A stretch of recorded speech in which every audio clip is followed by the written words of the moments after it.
everyone, and welcome to 50 Shades of Bullshit.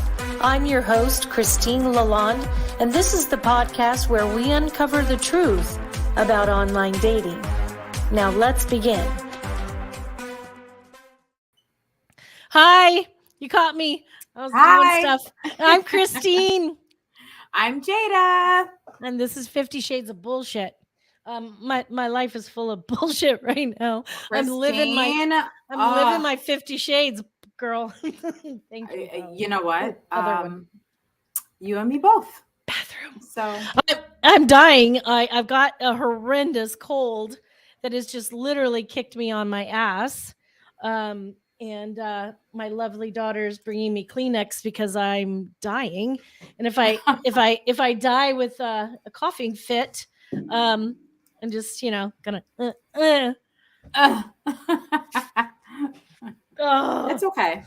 Man, it's like this cold is killer. It's just not a normal cold. And no, it's not COVID. Well, I told you, I feel like I look super washed out. Like it's been such a bad day. I'm just like, You look beautiful though. Thank you. Here we are talking about all the BS in our lives. So you need to drink some tea, by the way. Drink tea. I'm drinking orange juice right now. No, you need tea. Because I ran out of water. Yeah, we're really exciting today. Woo! Woo! Here we go. Oh my God. So today we're actually talking about menopause, what your mother didn't tell you.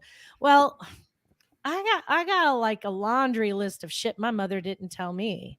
I mean, not just about menopause. Well, I have to say, I love, first of all, the fact that we can talk about this, but I am not quite there yet. At least I thought I was in menopause, pre-menopause, but then my period came and it was all of its glory. And it'll go like, I could go maybe like 6 months, no period. Then it comes. It's like, I don't know. So I'm so excited. You're in the pre-stage. Yeah. I was in the pre-stage for about 2.5, 3 years, where it'd be like 5-6 months on, 5-6 months off. That's me. On, off. And and then in October of 2019, it was the last I saw of that bitch, and I'm really, really glad. God. I thought I was at the end. Oh, my little angel, you're so sick. So I'm dying. So there's a lot of things that our mothers didn't talk about. Hopefully, as us in this generation, talking to our children about things and not being so afraid to talk about stuff, we open that that door and their eyes to not being in the dark about things. I never knew anything about menopause. I didn't know it really existed. My mother's came and went, and I never knew a thing. She never talked about it. My grandmother never talked about it. No one ever talked about it. And then it was almost like a taboo subject. It was like, do women talk about, their periods or PMSing or, not feeling good every God bless American month? And then, what women did vaguely say about menopause, it scared the bejesus out of me. So I don't think I had a normal menopause either. I had a few warm flushes is what I called them, because they weren't really heat waves or hot flashes. I really didn't have a lot of problems. I didn't sweat through the night. I didn't have a lot of problems. One thing that I will say that I have a big issue with, and I would have traded all the other stuff for it, is the fact that I gained weight. And I absolutely mother effing hate it.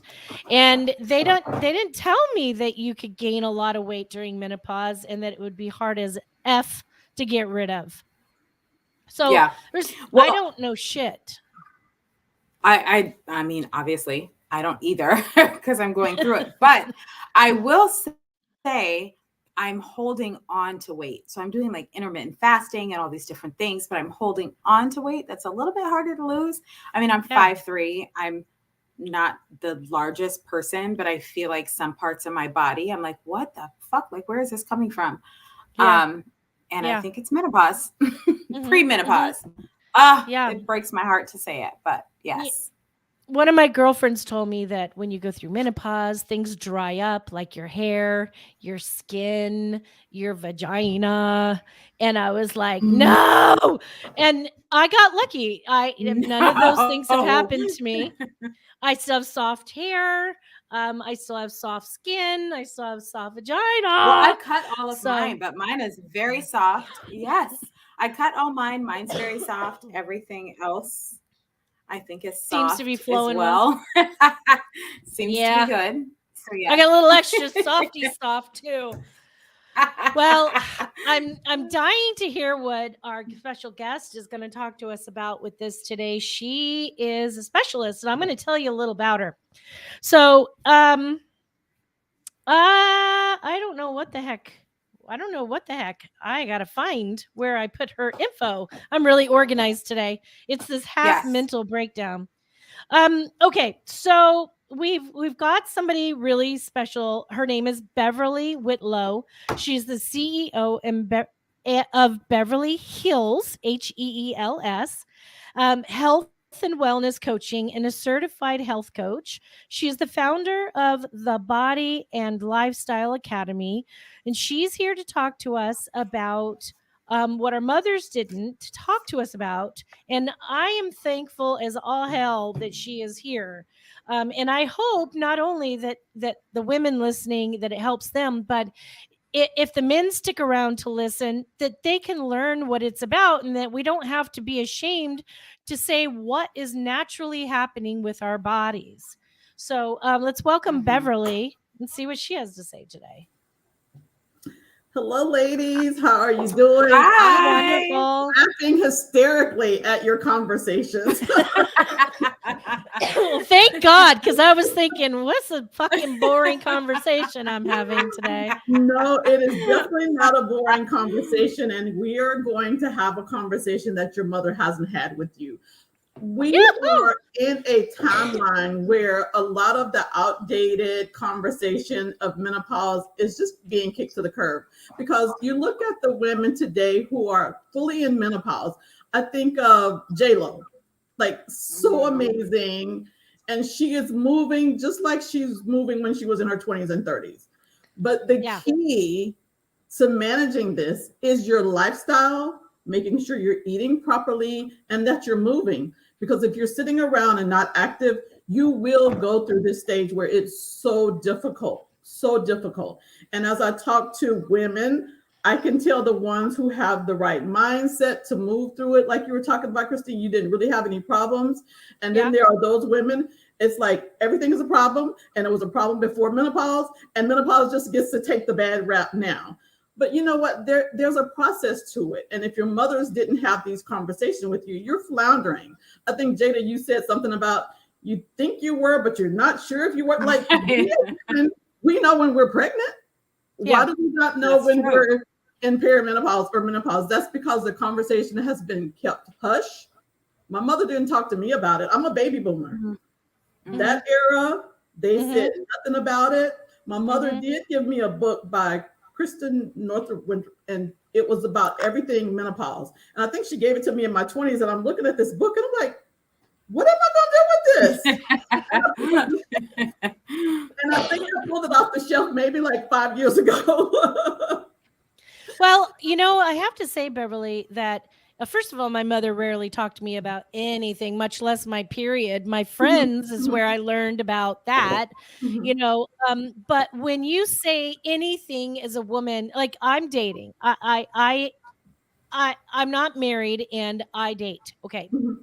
With that being said, when I start to talk to somebody I start to see, And they start saying, contraceptives, do you want any more children? And I'm like, honey, even if I wanted to, I couldn't. And they're like, oh, why? Did you get your tubes tied?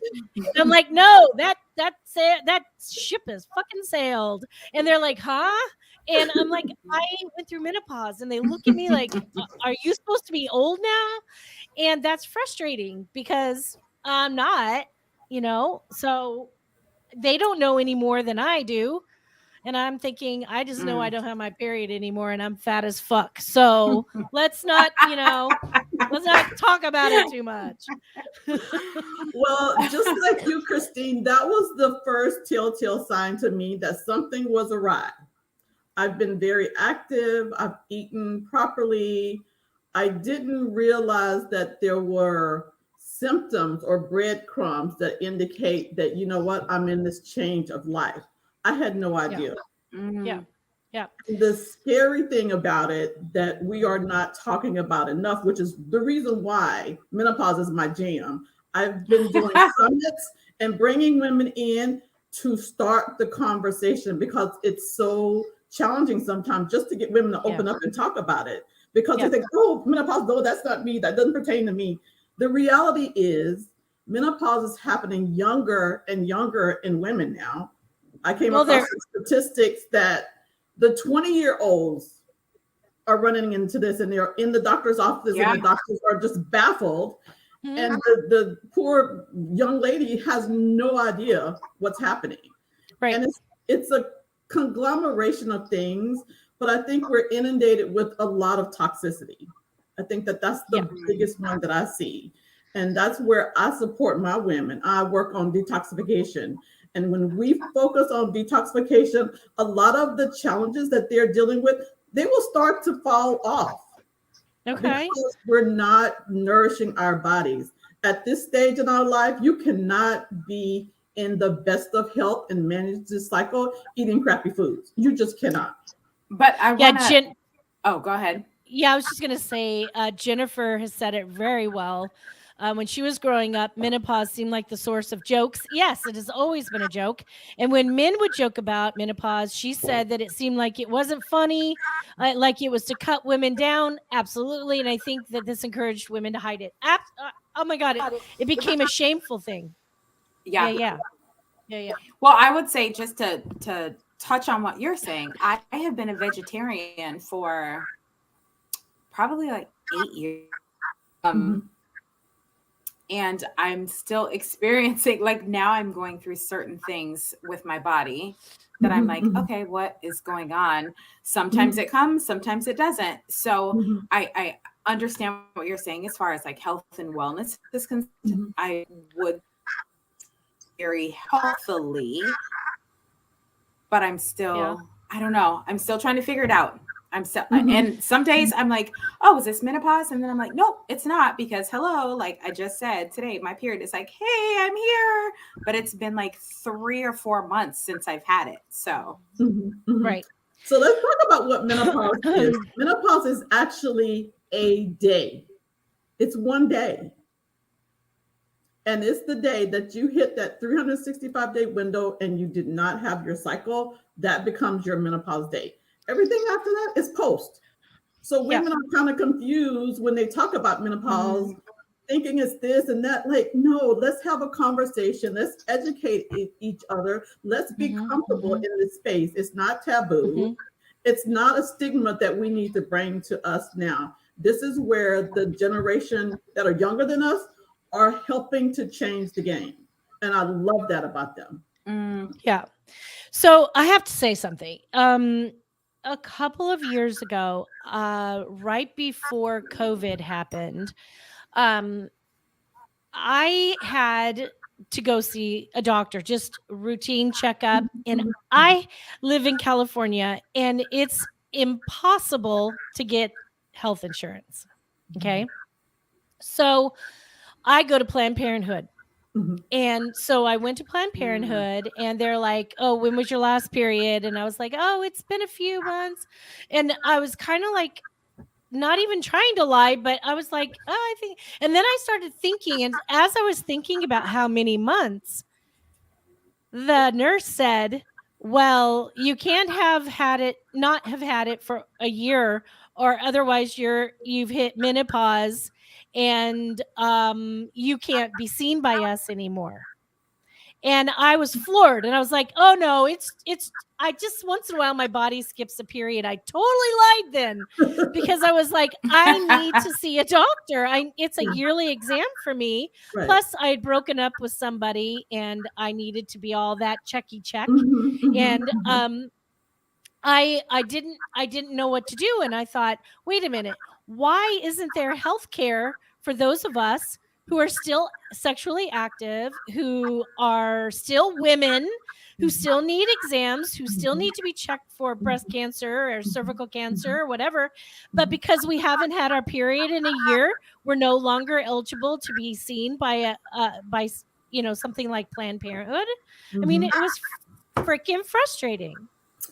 Yeah, this is Yeah. one of the things that I have to say about being here in the United States. Women in the area of perimenopause and menopause are not really supported to the degree that we really need it. And it's Mhm. not until we come in voices and come together and have these conversations and hold our legislators accountable to be able to get the support we need in the healthcare system. So I did a summit in March, I think it was May, and I had a couple of women from out of the country. One lady was from London, and she talked about all the wonderful things that are taking place over there to support women in menopause. Companies are providing support to their management tiers to be able to help the entire work environment. You have all of the help going to different modalities of helping you with whether you want to go holistic or whether you want to go with the doctor's prescriptions on hormone replacement. They have that available. The conversations are happening so broad compared to what we're doing here, where women are just ashamed to have the conversation. But just like you spoke of, you need help in the healthcare system. Yeah. So Yeah. after I realized that I was a couple years, past not having my period, so I went through menopause. Um, and I gained all this weight, and I was like, okay, now I got to figure out how to get rid of this, and maybe it's my hormone imbalance, blah blah blah. Mhm, So I mhm. found a hormone specialist for Mhm. women who are going through this. Awesome, awesome. So I went, and they charged me a lot of money for Mhm, my blood test. mhm. And then they charged me a lot of money to be told the results, at which none of insurance covers. Right, right. Mhm, And then Mm. they tell me, yeah, your hormones are imbalanced. And to get it rebalanced, it's going to cost 4,500 and some odd dollars. And I just Mm. started bawling. And I was like, mhm, okay, I'm sitting here in the middle of COVID. My business was not, I was not working. mhm, mhm. I had no support for our stupid government. I was a single Mhm. mom trying to Right, survive and not be homeless. right. Um, and no, and something that is so natural in a woman's body Mhm, in a certain part of our stage of life, we're not helped. And so I was like, screw it. I'm just going to take these tests and go to my OB mhm, and mhm. have her look at it and tell me what I need to do. Okay. My OB did not want to look at it. And then she said, you just have to watch your diet. And then that was it. And I drove home crying, going, nobody gives a fuck Mm. about me. Nobody I do, cares. Christine. I do. No. Yay. I am your advocate. That is so sad because we spend so much money on healthcare as we're employees. And Yeah, then you get to this place where, you know what? There's no help for you. right. And on top of that, if you're actually able to get into a doctor's office and talk to them about your symptoms, they don't know what to do. Right. Mhm. That's That, correct. that's ridiculous. And this is one of the Hmm. things that we need to have our legislators to hold the medical community accountable. One of the things that I was a part of, this was like earlier this year, a summit, and these women were trying to galvanize support to have the medical community to include someone in their facility that specializes or has specific training on menopause. Right. That You should know be what? Yeah. I will say, and I'm sorry to cut you off, but I will say, Christine, to your point, I went to, and again, like I'm not sure what's happening with my body, but I went to my doctor and I was like, I'm feeling all these weird things. Like I'm hot all the time. Like it's crazy. They did a blood test. He said, nope, you're not. Cause I said, I'm like, I feel like I'm in menopause, like pre-menopause. He's like, nope, he did like hormone tests, like nothing is wrong with you. Like it's too soon. You're too young. And I'm like, I'm telling you, like I sweat bullets at night. Nobody listens. Like I could be at the Target and in line and like sweating. So I think it's interesting to your point, Christine, that doctors don't, and I don't know, it could be because I have a male doctor who doesn't get it, but after all these tests, they still said it's not time. It's too soon. Like it's too soon. Stop thinking about menopause. It's too soon. And for me, it's frustrating because I mean, yes, I'm on my period now, but I haven't had it in probably like 3 or 4 months. And so it's like something is off. My body is so calculated. And so for this, it's just very weird. So I appreciate this conversation because I am lost. I don't know what to do next. So I will say it's really good that you're in tune with your body and you know what's going on. Yeah. So somebody cannot enable you to not take this seriously. Because we have to own what's going on in our bodies, whether the doctor understands it or not. This is one of the situations that we're dealing with. Menopause has not been truly a part of the medical curriculum for these doctors. Right. So there is a big problem right there. And nutrition is a very small component, or I have heard other doctors say it was optional. So you have two main situations here where when we show up, we can't get the support we need because they're not knowledgeable. So this is where the health coaching industry is getting huge because the doctors don't have time to do the deep dive and research to find out what the current situation to support women. So a person like myself, who's a menopause coach, specifically, that's my focus. I'm researching every day and looking for information and trying to find the latest and having summits and being a part of workshops. So this is where all the information that's coming up is current. It's not something I took from 20, 30, 40 years ago. Right.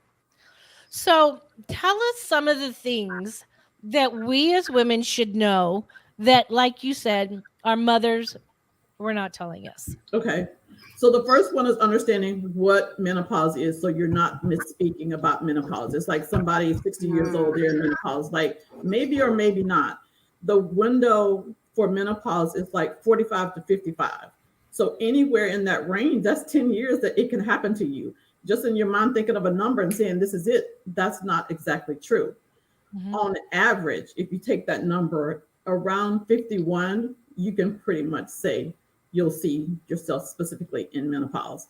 I have met women who are 60 still having a cycle. So this subject varies from woman to woman, but just understanding the bigger picture. Like if I'm in this range, 45, 55, I can be expecting that I'm in the window for menopause.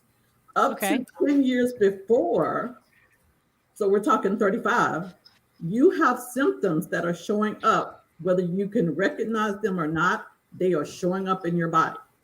For perimenopausal? Yes. Okay. There's a list of something like 100 symptoms for perimenopause. Wow.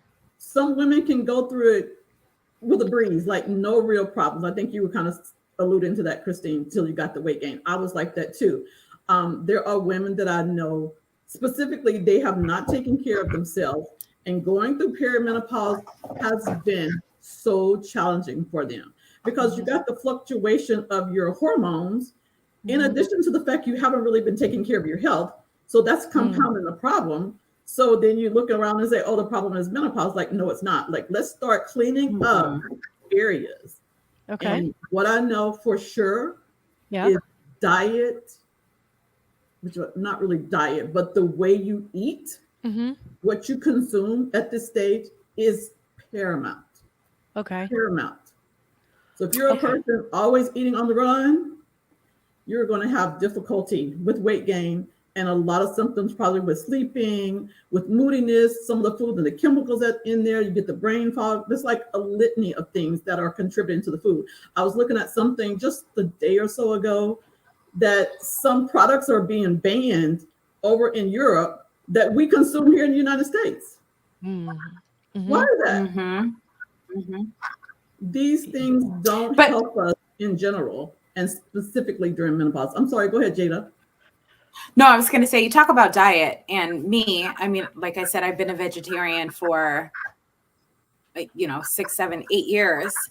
Mhm. Um, so with regard to diet, I just want to learn a little bit more about that because I don't know that it's af- affected me. I mean, yes, I'm holding on to weight now, Mhm. but Mhm. oh, Jen, I love you. She is awesome. But I have a little bit of weight now, not a lot. You Mhm. guys would Mhm. probably never know. For me, it's uncomfortable, Right. Mhm. but Mhm. I am a vegetarian Mhm. and I am so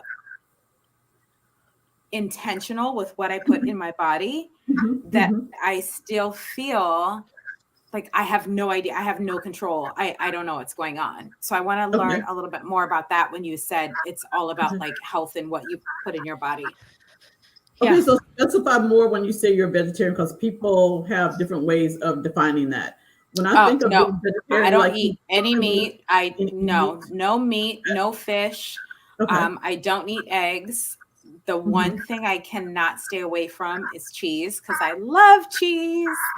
But but other than that, like no animal products have Mhm. been in this body Mhm. for many years. Well, good So, for you. So one thing I will tell you, my red flag went up when you said cheese. That's like oh, one of the I first ones love that comes it. off the list. Oh my God, it's Yes. so good. Yeah. It's the process and the milk and all of the things that goes through that process. It's really difficult if you're really truly trying to bring out the toxicity. Cheese has to go.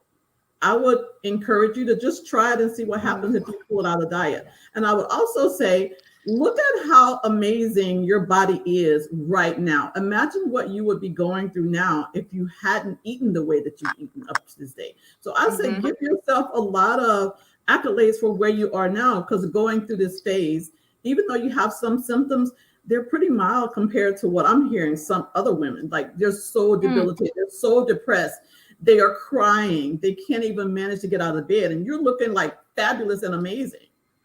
Thanks. So, yeah, little tweaks is probably what you need, but still, your body has these hormonal shifts that are going to happen. And depending Okay. on how much you want to put into getting them balanced, you have to go get them tested. I talked to several doctors who do like things like the Dutch testing, and they can tell you how Mm. to get balanced. But then you're looking at the fact, do I want to do it on a natural, holistic measure, or do I just want to get some type of hormone replacement to balance it out? So that's Mm. another type of shift into your natural body system. You've been working so good to be, eating well and healthy. Do you want to bring that in and throw it Yeah. off? Well, I have a couple questions for you. Yeah, First, Jennifer asked, about eating sugar, bread, and pasta. Are those things that helps. problematic? So Yes. this is the thing. If I don't eat some of these things, I will eat nothing because I cannot eat a lot of vegetables because Mhm, I have a lot of crappy allergies for mhm, vegetables. mhm, mhm, Mhm. It's a bizarre thing. right. So I try to eat no sugar. It's really hard. That's my Mhm, one mhm, addiction. mhm, I cut out a lot of bread, but mhm, a bread once in a while.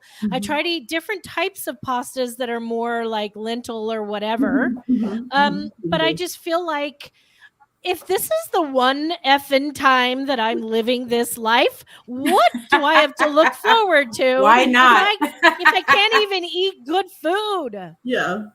So I totally get what you're saying, Christine. I truly do. I am a person who's conscientious about what I eat. I Mhm. think Jada has to be beat. However, I am not going to go through this life and not enjoy bite of something that's really good Thank or a great you. bottle of champagne. I'm not, but you know what? I'm going to spend more time, 80%, trying to feel good. If that Okay. means I can't eat the plate of pasta that came from the local restaurant, so be it. I'd rather feel good. So there Mm, Mhm. are of an array of things that I can eat, but I usually kind of eat pretty much the same types of things unless I'm going out and doing something special. But to okay. me, it makes more sense for me to feel good. I just don't want to compromise on that. And if you don't know how good you can feel, it's difficult to understand that.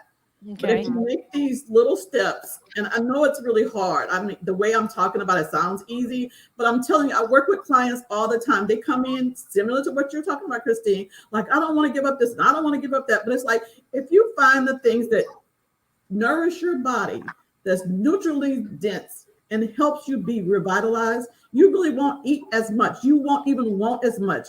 The sugar craving will totally go out the window. It's happened over and over and over. I have a client I'm working with right now.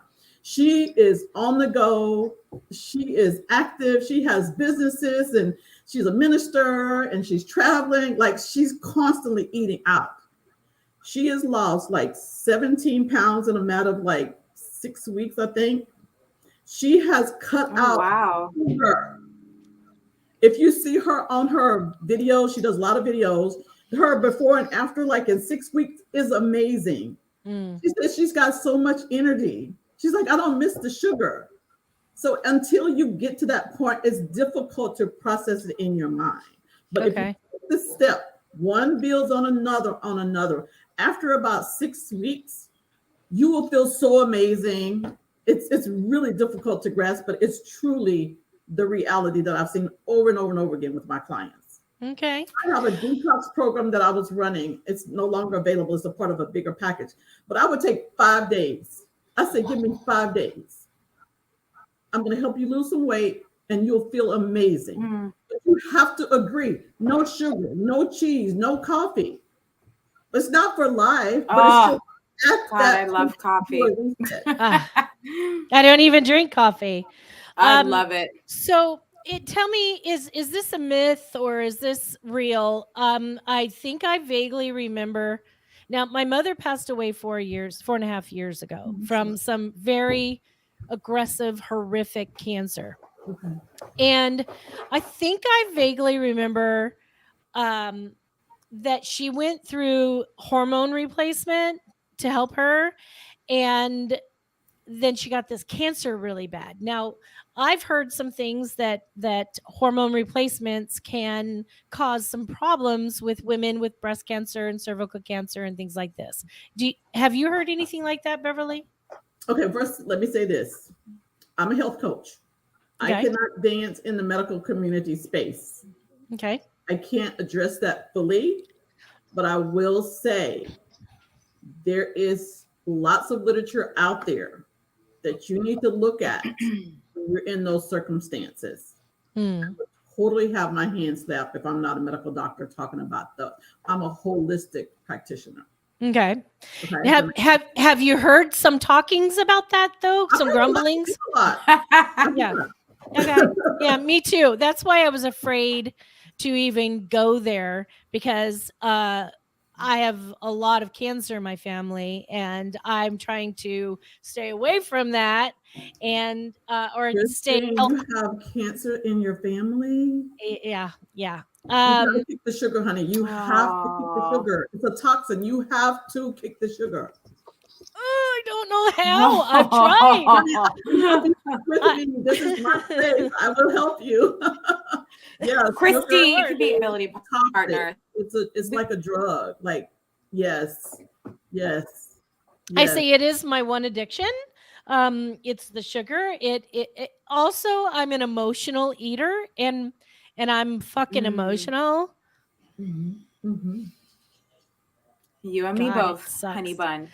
So I Jen know. asks if you're kicking sugar, can you still have fruit? Because fruit for me really is the only thing I get because I don't have a lot of veggies and so fruit for me is helpful. Is is that true? If you kick sugar, you can't have fruit? Okay, so it depends on what your goal is. When I'm working with my client, I have a full questionnaire and I need to know what your goal is. If Okay. your goal is to lose weight, yes, you will cut out fruit, not indefinitely, but to get yourself in this place where you're feeling good again. Okay. I love pineapples, strawberries, cherries, banana. Me Like I love too. all of that. But let me tell you, to me, those are treats for me now. Okay. They are a Okay. treat for me. My body is very important to me. And when I bring sugar in, I'm going to be intentional about the sugar. Okay. I Okay. am like you, Jay. I'm 5'4", like 130 pounds. And it's just like, I can eat a lot of fruit if I want to, but I will end up probably seeing some changes in my body that I don't want. And for me, I can have it, but it's just not a part Mm. of my daily breakfast regimen. Because I used to have like breakfast every morning and either some cheese or some grapes with some cheese. Like I had fruit a lot, bananas because I used to work out. But all of those things now, they are absolutely a treat for me. And my palate has changed when I have them. It is so sweet, even though it's natural. It is so sweet to me. Hmm. Hmm. But nothing is Okay. to have them. It's just, Yeah. what is the Yeah. goal? Yeah. Make sense? Interesting. That is. Right at the end of the tunnel, Christine. Believe me. Yes, you need to I talk to can't some. see the light. Yeah, you have to go through the journey. It's definitely a journey, and it doesn't Beverly, take that long. It really doesn't. Beverly, I did want to ask you. I I am wish. working with a client right now, Hmm. and uh, I mean, there's a couple clients have had the same question. Okay. So, how does this affect your sex life? Menopause. Yes. Remember what I was saying. Menopause is different from person to person. Christine said she had no problems. Great. Remember? She Mm. said she had no problems. Hmm. But in general, we look at the statistics across the board. At a certain point, our collagen levels are diminishing. So that plump skin, it's changing. There are things that you can use to help to bring some of the moisture back, but it's changing. It's different how that change affects one woman or another. I've heard women talk about, this is the most painful thing ever. I'm never going to have sex anymore. I've heard that. And I've heard women say, Mm. I had an awakening Mm. in my 60s. So it depends on how they present themselves, what they bought into their bodies, how their mindset is. Are you willing to make some change to get your body in a better place? Some women, when they're getting into menopause, their bodies are even better than they were before. I had a woman on the platform. Her name was Wendy Ida. She was my celebrity guest speaker. And if you saw her, your jaw would drop. She is 70 years old and she makes me look bad. 70. Wow. So you can have the best life in this stage. You can have the best sex life. I mean, it depends on what you want and what you're willing to do to get there. At this stage of Yeah. life, usually it's a transition. Mm. The kids Mm. are probably gone. You're empty nester, just you and your husband. If it's you by yourself, you're probably getting ready to retire. You're trying to decide. I was on a podcast earlier, and the woman was talking about women over 60 who are relocating out of the country and living their best life ever. Like, this is a time for like an awakening to whatever it is you want to do. Mm-hmm. Does that Mm. make sense? Mhm. Mm-hmm. So much to look forward to that your mother didn't tell you. You know what I mean? Yeah. Yeah. No, I just asked that because I want to be able to guide the people that I work with in the right Mhm, direction. mhm, And I want to make sure that I have the most current information to share with them. And I work with a lot of women. I mean, I do have a lot of men as well, which mhm, this mhm, does not affect them. But mhm, actually, I will say there's a couple men that I do coaching with that have mhm, talked about um, sexual intimacy mhm, with women that mhm, mhm, are going through menopause and it's just mhm, not the same thing. mhm, mhm. So I think Right, for me, I right. want to Poor know not only babes. for my I want to know what is your feedback or what could make that a better situation? I know you talked about diet, but Mhm, mhm. I was just curious. Yeah, it would be something that I say it definitely varies from woman to woman.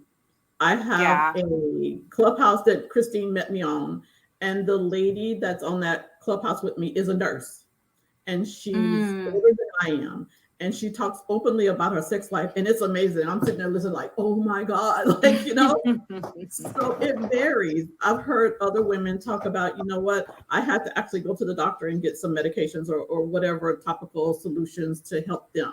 So there's support for women, but you Mm. definitely have to be mindful of like what approach do I want to take? Mm. Because it's mostly about the estrogen.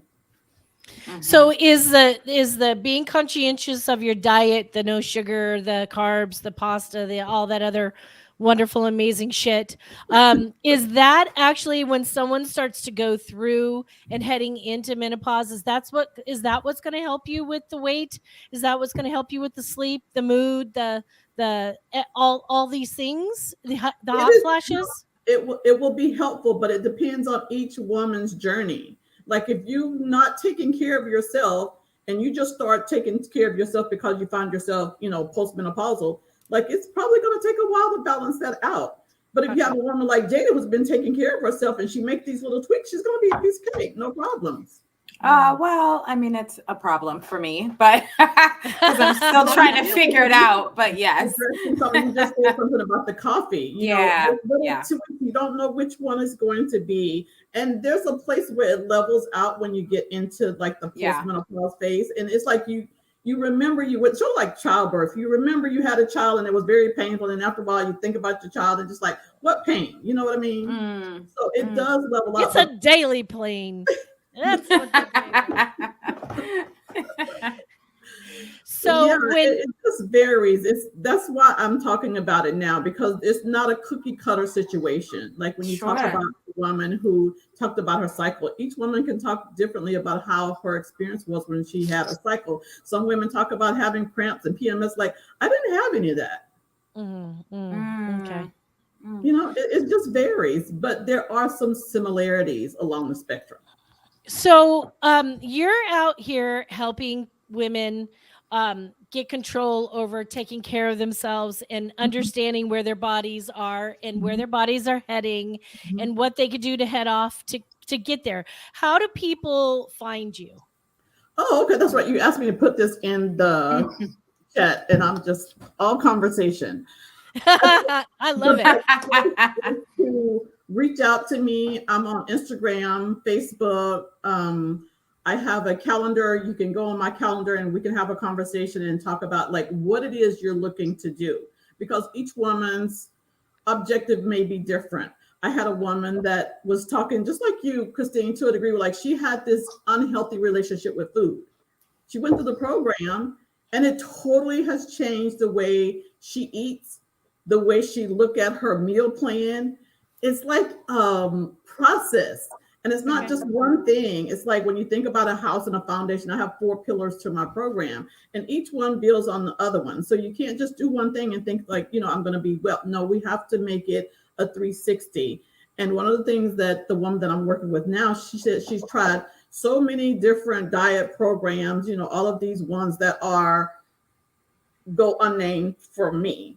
But Right. she's been doing these for years and years and years. And then she said, well, since she's been working with me, she has this knowledge that comes with what her body's doing. She has an Mhm. understanding why she's marketed to by Mm. these companies so they can make money off of her with her not even understanding that this is going to feed into a cycle. If you don't take care of yourself, then you're going to be in this medical loop. So she's thinking about all of these processes and the way she was eating and where she was headed. And now she's looking at her life and she's like, I totally have gone through a lifestyle shift. And that's what it's Mm. So about. And are you helping people beyond the health part? I mean the food part? yes, You have yes, other yes, things that you yes, definitely. It's not just about food. I talk about food because the detoxification is the foundation. We can talk ha, about all these other things, but until we try to get you feeling good, it's hard to okay. get you to focus on all these other aspects. Is there a certain way that you're helping people detox? Is it Yes, just a removal of food, yes. or is it a certain It is type of thing? removing things that are toxic. When you look at the food labels, if there are things on there you can't pronounce, don't use it. When we initially go through the detoxification, you're not eating anything in a package, nothing in a package Mm. from the beginning. The first Mm-hmm. 5 days, nothing. There's like so many chemicals. Just even the packaging itself Mm-hmm. has chemicals in it. So then we Mm-hmm. pull out, like Jada was saying, I don't want to get rid of my coffee. I'm a coffee drinker too, but when I do this detox for 5 days, I will let the Oh. coffee go for 5 days. And that's a Mm. hurdle psychologically if you think about it, like how we're Right. trained, like we have to have coffee to keep going. No, no, Well, yes, for no. me, yes. I can't even stand the smell of it. I had a nurse that I I worked love with who it. had gone through a detox, and she said she felt so good after the detox, she was afraid to go back and have coffee again. She totally Mm. kicked coffee Mm. after the detox. She said it scared her so bad that this she had. Jen. So Jen's like, how about if I just sleep for the first 5 days? I Yeah, love Jen, that. I'm you here and with me you, both. Jen. I That would is do it cute. That as is How well. about cute. how about we put me to sleep and we put me on an IV that gives me everything I need, and then see what I look like in 5 days? How about that? Well, I think that that's one of those things that happen to people when they actually pass out. So we don't want that to happen to you. Uh, Man, I man, know we can medically induce sleep for 5 days for me and just pump in all the things I need, and then I can come out I skinny on don't the think other that'll work, side. Christine. Damn it! No. And then nobody will see you on the podcast. No. We need you here. Ah! Right. Oh my Yeah, gosh. Well, but you I have to show try. up. You have to show up. I would be more than happy to work with you, Christine, and help you over this. I have had so many conversations with women similar to your conversation, and we've got over it. We've got on the other side of Well, it. here's an idea. Why don't we talk about that, and we put myself through some sort of thing with you, Okay. I and love then that. we can come back. We'll pick the next date that I have available, which I think is Okay. the end of November, Okay. or beginning of December, and have you come back and we talk about what we did and Okay. how we did it and how we feel and things like that. That is a fantastic idea. I would love to do this because I know it's Mm. working for my clients and it will work for you. I think that the first thing before we even start the journey is I Mhm. have a consultation with my clients and I ask them, first question, are you committed? I So am so committed. Mm. if Beverly, that question is Yes, like, I will make no, sure maybe she's like committed. a 7, I do have to say that I get really emotional when it comes to Mm. all kinds of shit in my life. But one thing that I do get emotional about is the fact that I modeled for yeah, 30 years. yeah. And I was thin and my Mhm, body was perfect. I mhm, stopped modeling at 43 mhm, because I was going through a divorce and my husband basically said, if you get fat, I'm going to leave you. And I mhm, think subconsciously I thought, well, if I get fat, the asshole will leave me. So mhm, I started gaining weight. And then when I know I was premenopausal at that time, I know I was, and things were starting to mhm, change. And mhm, then I just hit that hill down going, and it just spiraled Mm. out of control. And mhm, mhm, now I realized, I am an emotional eater, mhm, mhm, mhm. and when I get really upset, instead of like punching somebody out, I'll just go and Mhm. eat Mm, things. right. And so, I am truly committed. Mhm, I can't live the way I'm living anymore. right. This I know. So Mhm, mhm. I I'm can in. feel what you're emotionally going through because I've seen my other clients go through it. One of the things I will share with you is I'm not an emotional eater, but I work with clients who were emotional eaters and they did get over that hurdle. I had a woman who lost like 30 pounds collectively over a Christmas, Thanksgiving, New Year's holiday season with all of this delicious food, Mm. all of these desserts, but she was committed. She said, whatever it takes, I'm going to do it. And she lost Mm, that weight over the holidays. Now, that I is love it. huge. I had another woman who said that she had so many deaths in her family in a very short period of time while working with me. Yeah. Normally, she would have been eating her way through it, and she didn't. Well, I'm going to try this. Well, I You hate will that do this. we. You will Yes. do this. I'm not going to try. I'm going to do. Thank Yes, you, Beverly. yes, Well, yes, we will talk off air and we'll figure this out. And then I really do want to kind of see if about taking it on a journey and show people that it works. I think that yes, that could be a really great thing. yes. So, Absolutely. Absolutely. I hate to say that we actually ran out of time like 25 seconds It's like the ago. girls' chat. It's been I really know. fun. It's been awesome. Thank you, Jada, for always being this great Of course. co-host. Beverly, I can't thank you enough for coming on. We're going to have you back in the next month or so to see where I am. I'll be all fit. And everybody who comes and listens to us every week, I cannot thank you enough. Your support is what gets us through each week, and I am so grateful. And we're coming back same time, same place next week. And until then, let's keep this shit real. Awesome. If you enjoyed this episode, please share with your friends, like and follow us on Instagram at 50 Shades of _bullshit and Facebook at 50 Shades of Bullshit. Thanks so much for listening, and we really hope to see